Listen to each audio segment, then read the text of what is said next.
My dear students, today we have to see about the methods of gene transfer. After rDNA is generated, the rDNA should be introduced into the host cell of the host organism. There are many methods followed in order to introduce recombinant vector or recombinant DNA. One is direct gene transfer method or vectorless gene transfer. The second one is indirect gene transfer or vector mediated gene transfer. So these two are the methods followed in order to introduce recombinant vector or recombinant DNA. First we will pass on to direct or vectorless gene transfer. In this method, the foreign gene of interest is delivered into the host plant, in the cells of the host plant without the help of vector. Here vector is not necessary. Without the help of the vector, gene transfer, the foreign gene can be transferred. That is possible. In this method, direct method of gene transfer, there are several methods followed in this direct gene transfer method. First one is chemical mediated gene transfer, second microinjection, third one electroporation method, fourth one liposome mediated method, fifth one biolistics. According to the first method, chemical mediated gene transfer, there are some chemicals, certain chemicals like polyethylene glycol, PEG, and dextran sulfate that will induce the DNA uptake into the plant cell. With the help of these chemicals, it is very easy to introduce rDNA into the plant cell. Polyethylene glycol we have studied, it is a fusogenic agent used in the plant tissue culture method.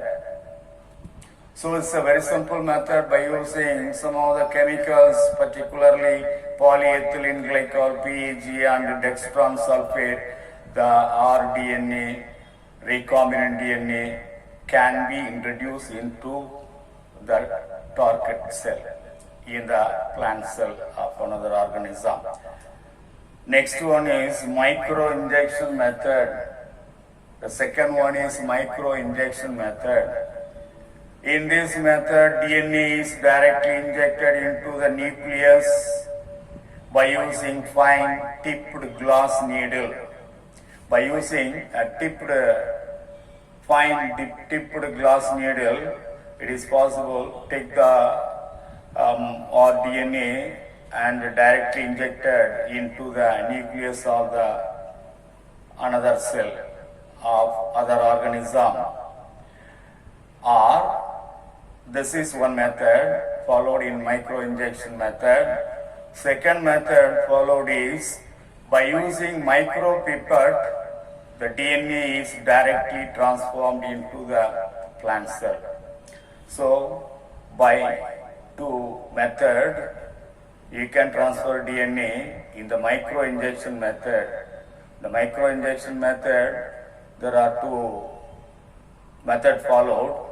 Sub-methods are followed. One is by using fine tipped glass needle. With the help of fine tipped glass needle, DNA or DNA can be transferred. Or by using micropipette, the DNA is directly transformed into the plant cell. So that is the second method, microinjection method. Third one is electroporation method. Electroporation method is a method by using by making a pore in the plasma membrane, a transient pore, that is temporary pore, or short duration pore is made in the plasma membrane of the protoplast or cells or tissues by applying a pulse of high voltage. So uptake of foreign DNA occur through these temporary pore. This is also a very simple method, electroporation methods of gene transfer. Here a minute temporary pore is made in the plasma membrane through which the DNA can be transferred. The foreign DNA can be transferred through this temporary pore. The next method is liposome mediated method. Liposome is an artificial phospholipid spherical vesicle. It is actually a vesicle made up of phospholipid having one or more lipid bilayer, and it can be prepared by disrupting biological membrane. Liposome can be used as a vehicle for transporting or in order to transport nutrients or any medicine, pharmaceutical drugs, or foreign DNA or RNA particles or anything can be transferred. These artificial phospholipid vesicles are useful in gene transfer. The gene or DNA is transferred from liposome into vacuole of the plant cell. The liposome will be outside. The liposome will move inside the cell by endomitosis process and move to the vacuole, very near to the vacuole. When the tonoplast of the vacuole, that is the membrane of the vacuole, come in contact with the liposome, automatically the liposome will transfer DNA. That's a method. So here the liposome is actively involved in this process. The next one is biolistic method. Foreign DNA is coated with minute gold or tungsten particles. First, the foreign DNA is coated with minute gold or tungsten particles. These coated DNA particles are bombarded into the target tissues or cells by using a particle gun or gene gun or micro projectile gun or shotgun.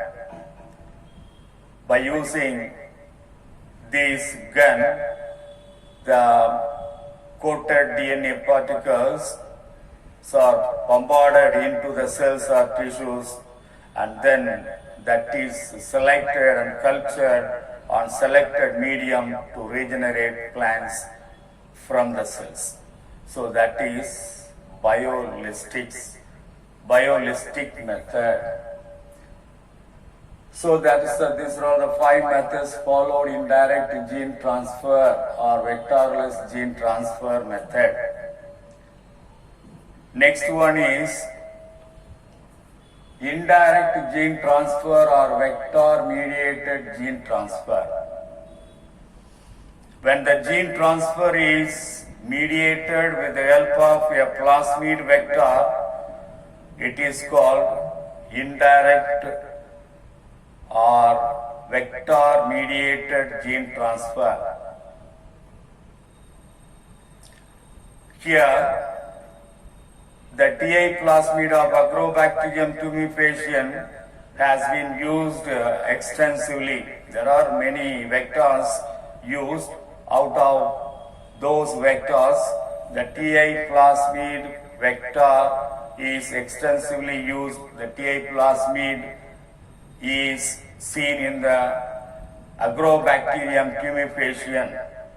TA plasmid is a large-sized plasmid, and that is a tumor-inducing plasmid.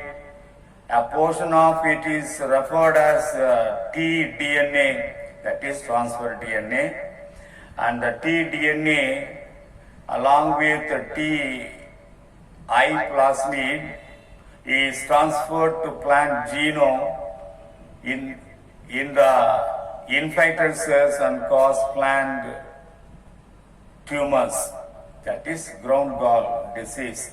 The TI plasmid will cause ground gall disease or tumor disease. It's a tumor causing plasmid. TI plasmid is a tumor causing plasmid.